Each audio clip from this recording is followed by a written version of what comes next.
Kapayapaan sa'yo, magandang kapatid. Mula pagkabata, marahil ay hindi ka madalas sinabihan na maganda ka. Iba-iba ang pananaw ng tao sa kung ano ang kagandahan.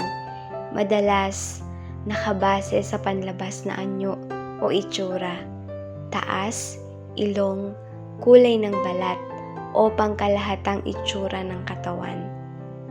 Dahil dito, hindi maiiwasang makaramdam ng pagkukumpara sa iba. Ngunit tandaan ang paalala ng awit 139:14. Ako'y magpapasalamat sa iyo, sapagkat nilalang ako na kakilakilabot at kagilagilalas.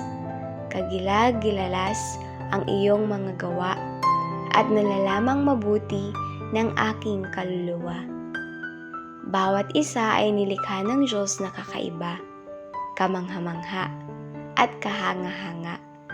May kanya-kanyang lakas at kahinaan, talento at kakayahan, talino at galing.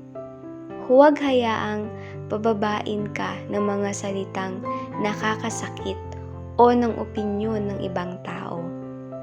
Sa tuwing nagkakaroon ka ng pag-aalinlangan sa iyong pagkatao, alalahanin ang salita ng Diyos at paniwalaan ito. Dahil ang salita ng Diyos ang totoo, tiyak, at may pangwakas na desisyon sa ating pagkatao. Salamat sa pakikinig, magandang kapatid. Ito po ang ika-4 na bahagi ng serye, Alamin ang iyong pagkakakilanlan kay Kristo Jesus. Kung ikaw ay napagpala, ibahagi ito sa iba.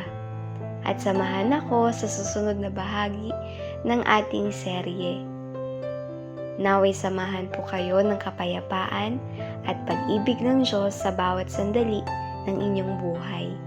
Pagpalain po kayo ng Panginoon.